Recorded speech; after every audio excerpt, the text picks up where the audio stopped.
नमस्कार, मैं हूं अजय और आप देख रहे हैं खबर मतलब की, यानी वो खबरें जो आपके मतलब की हैं। और इस वक्त की जो सबसे बड़ी खबर है, भारत रत्न पुरस्कार की घोषणा हो गई है और 3 लोगों को भारत रत्न देने का फैसला किया है। राष्ट्रपति ने इसका अनुमोदन कर दिया है और वो 3 जो बड़े नाम हैं, पूर्व राष्ट्रपति प्रणब मुखर्जी, श्री नानाजी देशमुख और डॉक्टर भूपेन हजारिका, ये वो 3 नाम हैं जिनको इस बार भारत रत्न का पुरस्कार दिया जाएगा। ये कौन है, समझिए इसको। नानाजी देशमुख एक भारतीय समाजसेवी थे जो पूर्व में भारतीय जनसंघ के नेता थे। 1977 में जब जनता पार्टी की सरकार बनी तो उनको मंत्रिमंडल में शामिल करने का प्रस्ताव दिया गया, लेकिन उन्होंने यह कहकर ठुकरा दिया कि 60 साल से ज्यादा आयु के लोग सरकार से बाहर रहकर ही समाज सेवा करें। अपने जीवन काल में दीनदयाल शोध संस्थान के अंतर्गत चलने वाले कई प्रकल्पों के विस्तार में काम करते रहे। अटल बिहारी वाजपेयी सरकार ने उन्हें राज्यसभा सदस्य मनोनीत किया। अब समझिए, भूपेन हजारिका को भारत के पूर्वोत्तर राज्य असम के एक बहुमुखी प्रतिभा के गीतकार, संगीतकार और गायक थे भूपेन हजारिका। इसके अलावा वो असमिया भाषा के कवि, फिल्म निर्माता, लेखक और असम की संस्कृति और संगीत के अच्छे जानकार भी थे। और प्रणब मुखर्जी कौन थे जिनको भारत रत्न से नवाजा जा रहा है? प्रणब मुखर्जी जीवन भर कांग्रेस के नेता रहे, भारत के 13वें राष्ट्रपति बने, भारतीय राष्ट्रीय कांग्रेस के वरिष्ठ नेताओं में से रहे और कांग्रेस के नेतृत्व वाले संयुक्त प्रगतिशील गठबंधन ने उन्हें अपना उम्मीदवार घोषित किया। राष्ट्रपति के तौर पर सीधे मुकाबले में उन्होंने प्रतिपक्षी प्रत्याशी पीए संगमा को हराया था।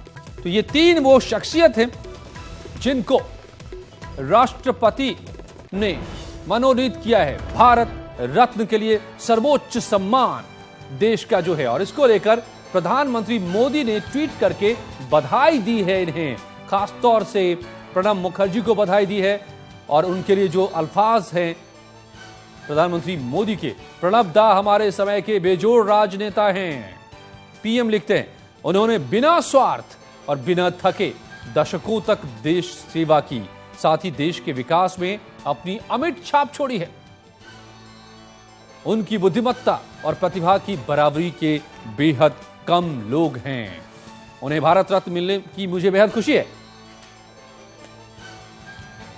तो ये बड़ी खबर, 3 लोगों को भारत रत्न से नवाजा जाएगा, जिसमें पूर्व राष्ट्रपति प्रणब मुखर्जी भी शामिल है। और एक और बड़ी खबर कुछ देर पहले ही आई, अयोध्या विवाद मामले की सुनवाई को लेकर सुप्रीम कोर्ट ने फिर से बेंच का गठन कर दिया है। मुख्य न्यायाधीश ने इसका गठन किया है और जो यूयू ललित के हटने के बाद जगह खाली थी और एक मुस्लिम जज न होने की भी सवाल को उठाया गया था, तो इसको लेकर के भी अब इन्हें शामिल किया गया है। 29 को अगली सुनवाई होगी। अब जो शामिल हुए हैं इसमें न्यायमूर्ति एस बोबड़े, न्यायमूर्ति डीवाई चंद्रचूड़, न्यायमूर्ति अशोक भूषण, न्यायमूर्ति एस.ए. नजीर, ये वो होंगे 5 जज जो अब सुनवाई करेंगे इस मामले की। आपको बताएं कि पिछली सुनवाई में मुख्य न्यायाधीश रंजन गोगोई की अध्यक्षता वाली पीठ में जैसे ही सुनवाई शुरू हुई, मुस्लिम पक्षकार की ओर से पेश वरिष्ठ अधिवक्ता राजीव धवन ने पीठ में न्यायमूर्ति यूयू ललित की मौजूदगी को लेकर सवाल उठाए थे और फिर पैर टल गई थी और अब फिर से पीठ का गठन हुआ है। 29 को सुनवाई होगी।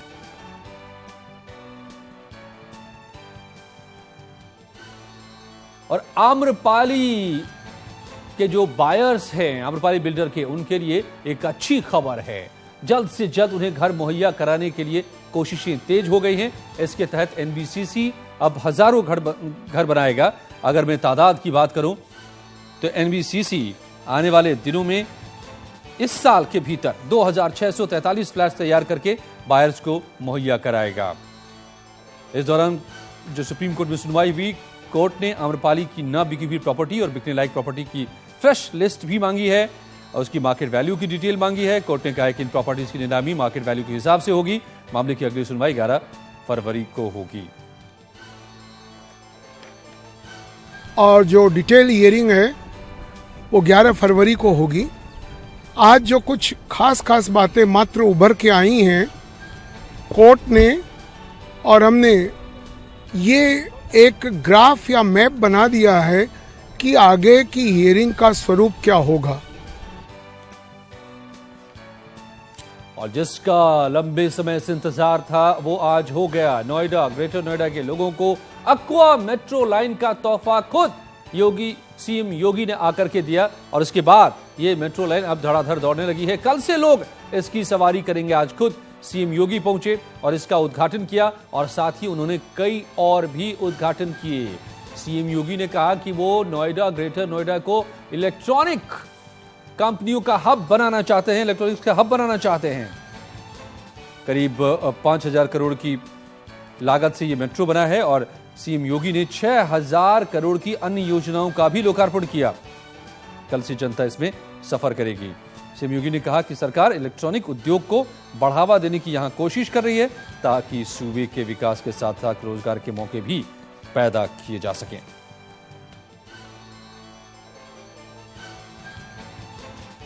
सीएम योगी आदित्यनाथ यहां पर यात्रा कर रहे हैं और पहली यात्रा नोएडा से ग्रेटर नोएडा के बीच में यहां पर कर रहे हैं। और सर ये बताइए कि क्या ये सौगात आप किस तरीके का संदेश आप देना चाहेंगे? आप देखिए, नोएडा, ग्रेटर नोएडा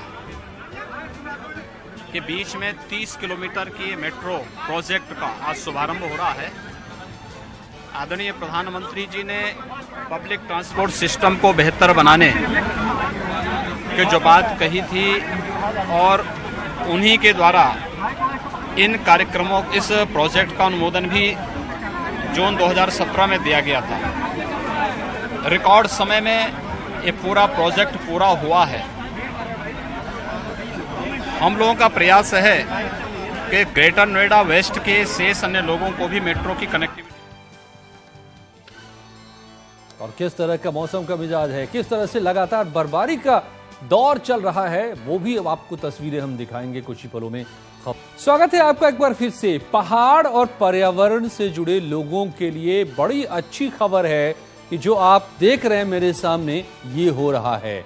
जी हां, स्नोफॉल, बर्फबारी लगातार सिलसिला जारी है।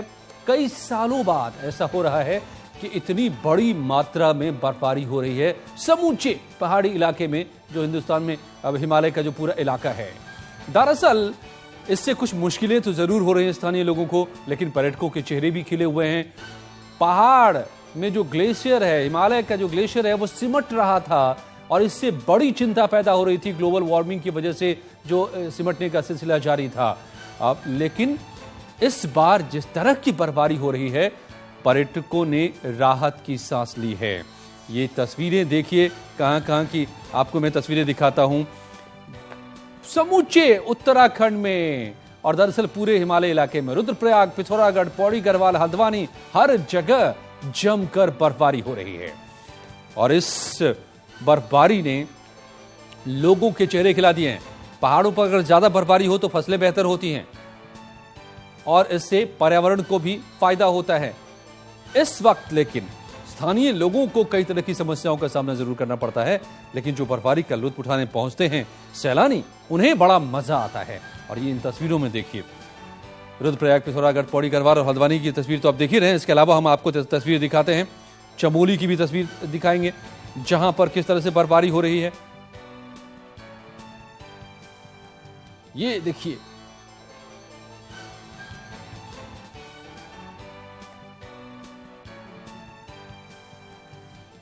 और देखिए बर्फबारी से चमोली और हर जगह की तस्वीरें हमारे पास, लेकिन हर जगह एक सी तस्वीर है। चाहे वो चमोली में आप देख रहे हैं, नैनीताल की बात करें, मसूरी की बात करें, हर जगह पूरे पहाड़ में, पूरे उत्तराखंड में बर्फ की चादर बिछी है। तो जाइए, पहाड़ बुला रहा है। बर्फबारी का मजा लेना हो तो इस वक्त रुख कीजिए उत्तराखंड का और जमकर खेलिए बर्फ के साथ। ये थी खबरें मतलब की, लेकिन खबरों का सिलसिला यहां जारी है। बने रहिए न्यूज़ 18 के साथ। नमस्कार।